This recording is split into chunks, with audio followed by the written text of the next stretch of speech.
Hi guys, welcome back to my YouTube channel. I am finally done with Hunger Games by Susan Collins, and honestly, this is one of my favorite series. I first started reading the Hunger Games, I want to say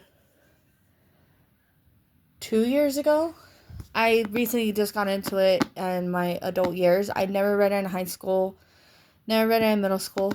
I watched all the movies, but I haven't read any of the books. And this is my third reread of the Hunger Games series. So, yeah, let's go ahead and jump right into it. I am also going to say I'm really, really excited for the new movie that's coming out. Haymitch's backstory, Sunrise on the Reaping.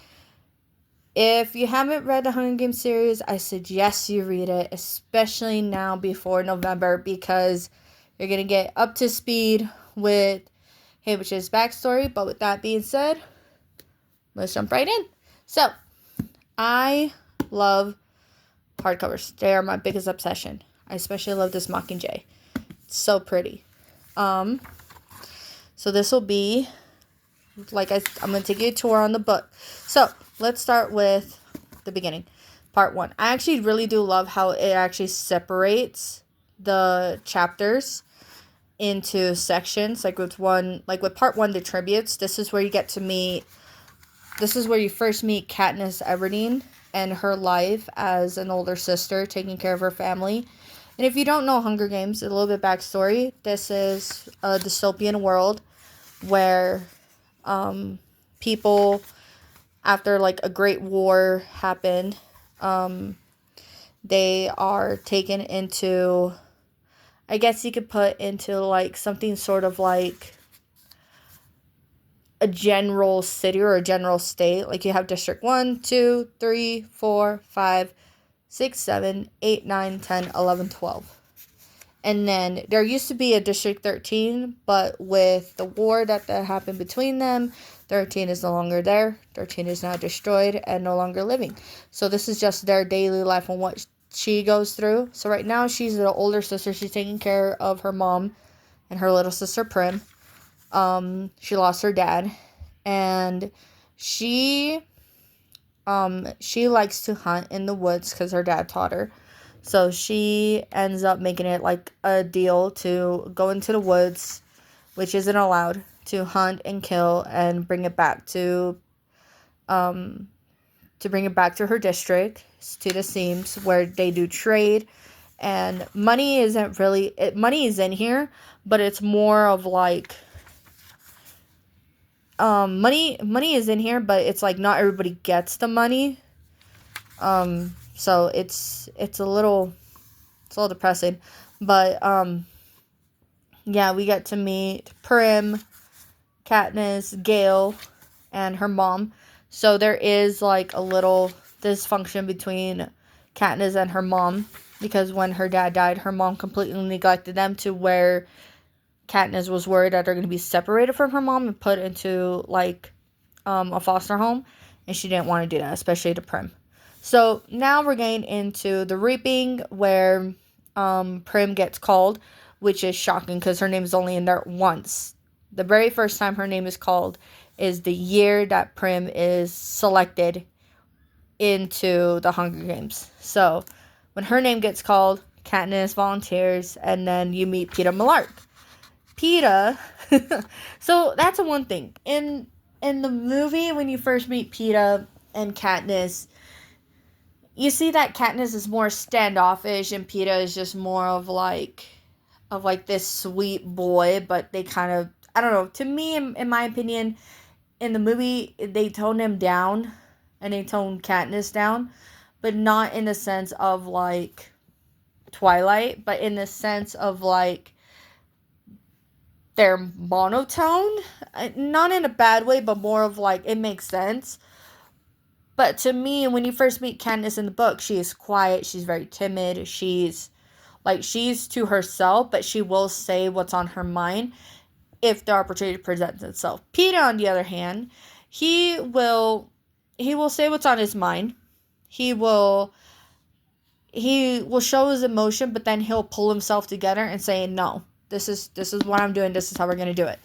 And when they meet Haymitch and Haymitch is drunk in the movie, Peeta is just like, hey, maybe you had too much to drink, and he tries to snatch it from him. Haymitch gets upset. Katniss on your hand grabs a knife and stabs the table where you hear Effie saying, "That's mahogany." But in the book, Katniss and Peeta, they do have an altercation with Haymitch where Haymitch fights back and punches Peeta, and then they kind of just show like what they're made of. Katniss throws a knife. She wanted it to stick in like on like the back wall, but instead it sticks like in the middle of like the wall instead of on the wall. It's like where the line meets the other part of the wall. And Haymitch just is like, it's like, oh hey, I got some fighters on me. When in the movie he's like, oh, you're starving and you're this and you're that, like you're just gonna need sponsors and you need people to like you. And it's funny because he does say that, but he doesn't say it because he's pissed off. He's saying it because it's just a rule of thumb. If you want sponsors, you do need people to like you. And Haymitch basically makes a deal with Peeta and Katniss saying, hey, I won't drink if you guys show me or put enough effort into what I tell you to do and you do exactly how I say it. Peeta and Katniss are like, yeah, we'll do what you say because, you know, this is our only chance of one of us making it out alive. So, they go through the training, and in the training montage, Peeta and Katniss, they stick together and they're dressed exactly the same. And, no matter where they go, they're dressed exactly the same. They're like, what's it called? They coordinate with each other. So whatever colors Katniss is wearing, Peeta is wearing the exact same colors. Maybe not the exact same way, but he's wearing those exact same colors. And Katniss hates it, Peeta hates it, and they're just like, dude, why is it the only ones that are matching? Nobody else is matching. Nobody else cares, but we're forced to match. But again, they can't say anything because, again, Haymitch has told them that if we're going to do this, you're going to do this right. And they're like, okay. So it's actually really, really quite funny. But when they get to the chariot, in the movie, Peeta tries to hold Katniss' hand. But in the book, Katniss is the one that holds Peeta's hand. Because, like, I'm not really quite sure why she grabbed his hand, but she grabbed his hand to show some form, not rebellion, but to just show, like, oh crap, I'm scared. and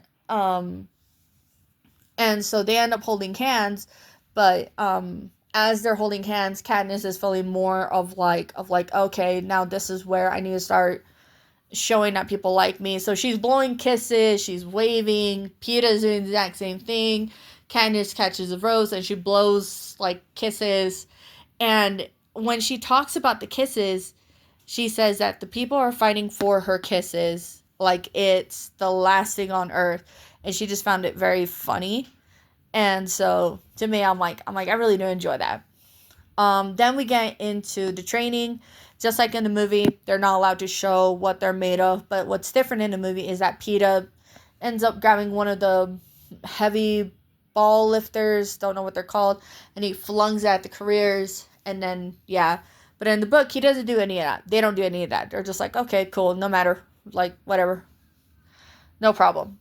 And then you get to the arena, exact same way. Now, I will say, the fights that Katniss endures is a lot more severe in the book than in the movie. In the movie, they toned it down a lot, which I could see why, because in the book, it's very gruesome. So, in the movie, they toned it down. But my favorite fight scene, I have to say, is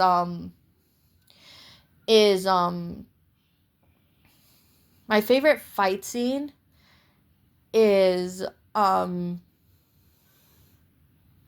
Katniss and can't remember her name. I think Glimmer's dead. Glimmer's dead. It's the girl from District. Let's see. It's the girl from District 2. It's a girl from District 2. I don't know her name. I don't think they ever do say her name. But with that scene where Katniss is on the ground and she's trying to kill her because she's trying to stop her from getting the medicine, Tresh comes in and he overhears a conversation that she's having with Katniss as she's trying to kill her. And Tresh basically just grabs her by, like, her throat, shoves her into, like, I don't know if he, like, shoved her onto the ground or onto the cornucopia, but he doesn't like struck her hard like he did in the movie. What he does is more precise, to where he just grabs a rock, puts a dent in her head, and then she's knocked out and she's dead. And I'm just like, whoa, that's a quick and easy. But then another thing that I really do like about the book, it's towards the end, is where they meet the Mutts. And the Mutts in the book is, honestly, I'm a little bummed out why they didn't put it in the movie, because it would have showed how messed up the Capitol actually is in the movie. But in the book, when you meet the Mutts, they're all the tributes from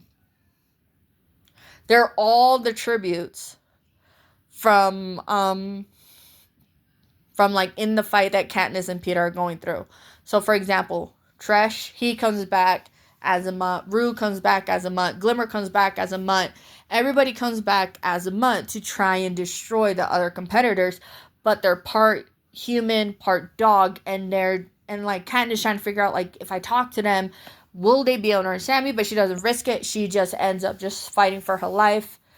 So Cato ends up losing. Katniss and Peeta win. And the way they win is that they pretend to kill themselves with poison berries. But the Capitol is like, no, we don't want that. You know what? Whatever. We're going to keep the both of you alive. Come on home. And then they come on home, and the way how the book ends is no way how the movie makes it portray. Like, when you watch the movie and you see Katniss and Peeta, like, you feel like, you know what, Katniss and Peeta don't work. But in the book, you're like, you know what, Katniss and Peeta do work. Even though one of them doesn't know it themselves, the other one does. It makes sense. But also it shows how they both end up falling in love with each other. Now, if you're Team Gale, I'm sorry, I'm gonna cut you off and be like, nah. But if you don't know what I'm talking about, read the books, have a debate with me, let's talk it out. So, with that being said, I hope you guys enjoyed this. Oh, wait. Nope, I can't end the video here. I was about to, but I can't. I'm going to read this book. The very first time I read it, I think it still stands. I'm still going to give this book a 10 out of 10. Like, this book has plot. It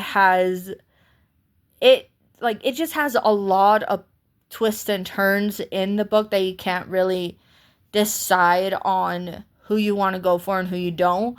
But also it shows you the characters and the depths that they go through and what they do to try and meet their goals. And you understand why they try to meet their goals. So to me, I'm going to give this book a 10 out of 10. I really do enjoy this book. So with that being said, I will see you guys on the next one. See ya.